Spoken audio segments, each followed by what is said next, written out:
देखिए, लगभग 1.5 वर्ष का समय बीत गया।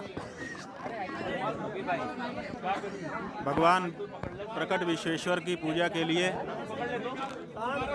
हम जगत गुरु शंकराचार्य जी महाराज के तत्कालीन जगत गुरु जी के आदेश से जा रहे थे। हमको रोक दिया गया। 108 घंटे तक अन्न जल छोड़ करके हम बैठे रहे। जाने नहीं दिया गया। कहा गया कि न्यायालय में आप अपनी बात कहिए। हमने न्यायालय में अर्जी लगाई और कहा कि भगवान की पूजा अर्चना प्रतिदिन होनी चाहिए, इसके लिए अनुमति करिए।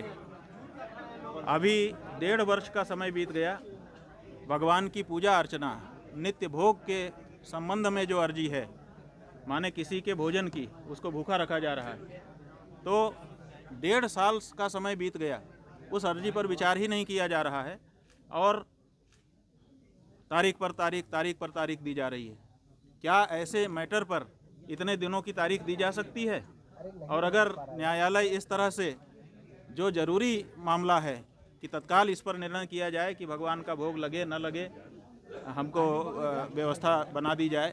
हमने ये कहा है कि प्रकट विश्वेश्वर की प्रतिदिन की पूजा, उनका अभिषेक, उनका हमारा अधिकार है कि उनको हम अर्पित करें।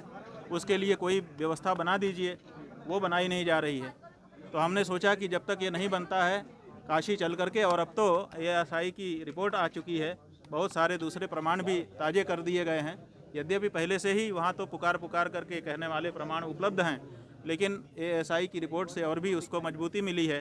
तो हमने सोचा कि जब तक हमारे भगवान को पूजा करने का अवसर नहीं मिल रहा है, उनको भोग राग हम नहीं लगा पा रहे हैं, तब तक उनके जहाँ पर विराजमान हैं चारों तरफ घूम करके, परिक्रमा करके हम दूर से ही उनको देख करके प्रणाम कर लें। तो उसके लिए हमने यहाँ काशी आकर के यहाँ के प्रशासन को सूचित किया। आज सोमवार के दिन 3 बजे यहाँ से निकल करके 3:30 बजे परिक्रमा करने का हमने कार्यक्रम सूचित किया। 3 बज गया है। अब हम यहाँ से निकलना चाह रहे हैं, जैसा होगा। सर, गुरुजी, पुलिस सुरक्षा पूरी तरह से लगाई गई है, आपको निकलने न देने की भी बात सामने आ रही है। देखिए, हमसे कल अधिकारीगण आए थे। उन्होंने कहा कि आप अभी ये मत करिए। हमने कहा कि कारण बता दीजिए। उन्होंने कहा कि वहाँ 144 धारा लगी हुई है, इसीलिए। तो हमने कहा देखिए, 144 धारा आप बता रहे हैं, अच्छी बात है, हमारी जानकारी में आ गई। वहाँ पर हज़ारों लोग वैसे भी हर समय दर्शनार्थी घूमते रहते हैं और मुस्लिम नमाज पढ़ने के लिए भी बहुत सारी संख्या में वहाँ पर हर समय आते रहते हैं। उनके लिए 144 धारा नहीं है और हमारी परिक्रमा के लिए 144 धारा है। अगर आप ऐसा बता रहे हैं तो हम 4 लोगों से ज़्यादा इकट्ठा होने पर 144 धारा लगती है। हम 2 लोग जाएंगे मिनिमम, क्योंकि हमारी मर्यादा है।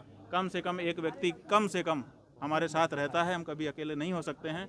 तो हमने उनसे कहा कि अपनी जो मिनिमम मर्यादा है हमारी, कि एक व्यक्ति हमारे साथ रहे, हम एक व्यक्ति को, ब्रह्मचारी को साथ में लेकर के परिक्रमा कर लेंगे। 2 लोग